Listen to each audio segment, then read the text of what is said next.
Hello and welcome to Track by Track Reviews. My name's Rory Sullivan, and today we're going to be talking about the album InnerSpeaker by the band Tame Impala. And I know what you're thinking, Pitchfork just Best New Music this about a week ago, but I found out about it before they put that up. As you can see on my last FM account, after I downloaded the song from the site GorillaVSBear.com, I posted a comment on the track that said, something like, if the rest of the album sounds like this, then count me in. And that was a month before Pitchfork put their Best New Music as Tame Impala. So just defending myself before anyone comes on here and is like, oh, fucking Pitchfork, oh. Anyway, there are plenty of bands who can attribute their sound to older bands and older styles of music, but how many of them actually succeed in using that influence to create something that sounds new rather than just recycled? A few bands come to mind, obviously Wolfmother, who attributes a lot of their sound to Led Zeppelin and still does their own thing, you know. And then The Tallest Man on Earth, who attributes his sound to so many things and still makes great music. And then there's the bands who, for me anyway, I think failed in creating their own new sound. The band Airborne, which may as well be AC/DC, to sound exactly like AC/DC. There's nothing new to be found from that band. Then there's also the band Black Mountain, which a lot of people really like. I like them, but I can't love them because so many of their songs sound exactly like their influences. So anyway, for me, Tame Impala is a band like that that succeeds. I hear a lot of old influences from the 60s and 70s, particularly Cream, Jimi Hendrix, a little bit of early Pink Floyd maybe, and the biggest of all, I think, is the Beatles. The vocals on this album definitely remind me from the psychedelic period of the Beatles. His voice sounds a lot like John Lennon from that period. They're from Australia, and they've shown that they can write short, catchy, almost poppy songs with great melodies, or long, dreamy, psychedelic jams. The first song on the album, It Is Not Meant to Be, starts off with this really addictive bass line, and then the vocals come in. And there's a ton of reverb added to the vocals that give it this dreamy feel that makes you feel like you're floating. And then the melody makes a switch that just makes this song sound so great. And this album doesn't really have any solos or anything like that, which I don't mind at all, because what they do instead is they have these really cool instrumental breaks that'll just show up usually near the ends of songs that sometimes make the songs. And someone might call this a guitar-focused album, but it's so weird to hear a band that someone could call that have such gorgeous melodies thrown into their songs. The next song, Desire Be, Desire Go, appeared on the band's first EP, and I think it fits well here. The guitars are a lot fuzzier here, and this is definitely more on the rock side. At first there doesn't seem to be much to the song, really, but then they have a great melody change, everything slows down, the vocals layer on top of each other, and what was a guitar-driven song is now just gorgeous. The next song, Alter Ego, starts off with a great little groove, and the bass is really quiet on this song, but if you listen hard you'll hear it's just a really, really good bass part. Then, similar to previous tracks, everything stops and it slows down and you've got this great vocal melody. It's pretty simple, but it's really good. My friend Alec pointed out to me when I showed him this that this is simplicity done well, and that's who we did the Surfer Blood review with, where we said it was too simple that it was boring. And what I like about this song and this whole album really is that they start off with a melody and then they just keep going around exploring, seeing where they can take it, and they stumble upon some really good melodies. The next song, Lucidity, is a perfect example of that simplicity. Just listen to the guitar in this song and you'll see there's not really much to it. It's pretty basic. But once again, they just keep finding new places to take it as the song goes on. And one thing that popped into my head about this song is that I could imagine it on a commercial for like a car or something. This song and this album are pretty accessible. It's an album that I think everybody could like, and because of that, there is a chance that this band could sell out.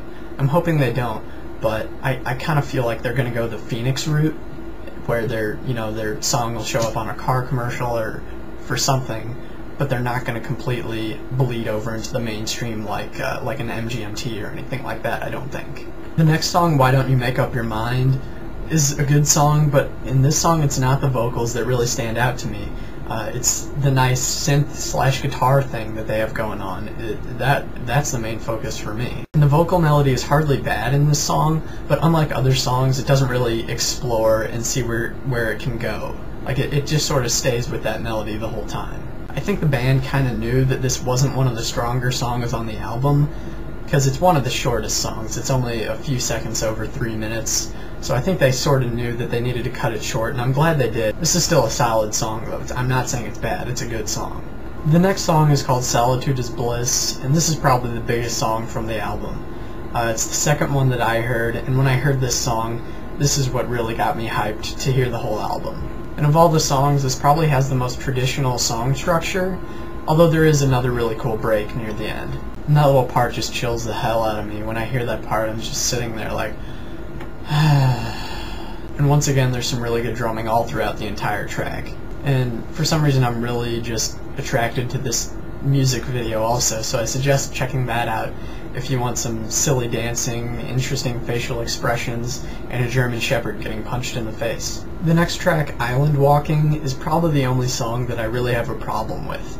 It's the only song on the album, really, where the influence, like I was talking before, is too obvious, and it makes the song bothersome. The main guitar riff at the beginning with the drums sounds exactly like Manic Depression by the Jimi Hendrix Experience. The vocal melody isn't really like Manic Depression at all, and that's kind of what almost saves the song, but it's really not enough for me. The only part that I really like about this song is, once again, there's a break at the end that is one of the coolest on the whole album. But once again, it just doesn't save this song. It sounds too much like Manic Depression. The next song, Jeremy's Storm, is fully instrumental and just gets busier and busier as the song goes on. It's built around a really solid guitar part and then goes a few more places. And sometimes for me, instrumental tracks are just throwaways, but not here. I'm glad they didn't try to make it more than it is by adding vocals or anything, because it's nice as an instrumental. The next song, Expectations, once again, a simple riff and a simple vocal melody to start off the track. And this song is 6 minutes, and when I saw that, I thought, you know, how is this not going to get old after 6 minutes? Well, it didn't. Almost exactly halfway through, they slow it down and go in a different direction. The melody in the song is good, and it's only made better by some pretty good lyrics. I like the line, everything you ever told me could have been a lie, we may never have been in love. And there's also one of the best breaks on the album at the very last minute of the song. The bass thumps in and goes into a really addictive part that I like a lot. The next song, The Bold Arrow of Time, is probably the most rock-sounding song on the album. When the drums come in, the band Cream just immediately comes to mind. For a second there, it kind of sounds like the song Spoonful, but it's not like so obvious to where it takes me out of the track like Island Walking. This isn't a bad song, but it's one of my least favorite on the album.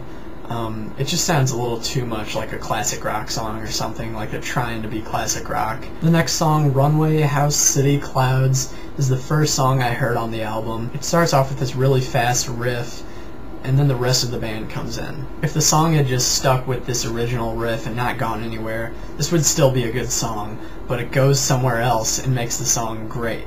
On a YouTube video for this song, a fellow YouTuber pointed out that the trippiest, coolest, psychedelic part comes in at 420.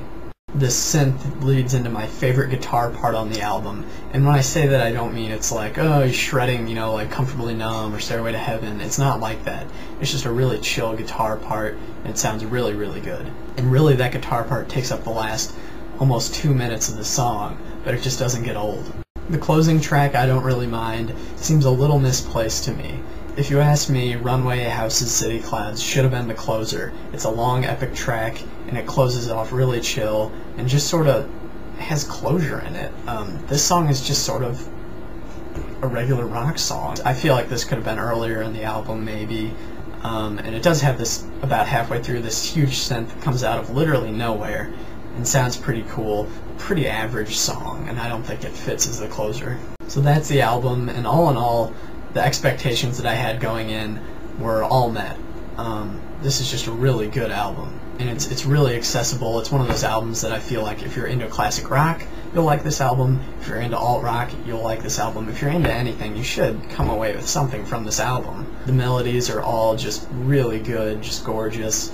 Songs are really well arranged and put together. And the melodies, like I said, just exploring, finding new melodies to go into in each song just makes these all really fun to listen to. instrumentally, once again, everything's solid. Some really cool guitar sounds coming out. The bass parts shine in a lot of tracks really brightly, and the drums are fast-paced and just really solid.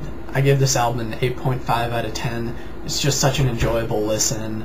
Once again, I feel like everybody go out and listen to this, check it out, tell me what you think, because I think it's an album that everybody could, once again, take something from. I mean, as you notice, I've been stood up by the record companies, so I don't have anyone to thank this week, so looks like I'm going to have to thank Gatorade for making a fine beverage. So, until next time, once again, the album is InnerSpeaker by the band Tame Impala, and my name is Rory Sullivan from Track by Track Reviews. See you next week.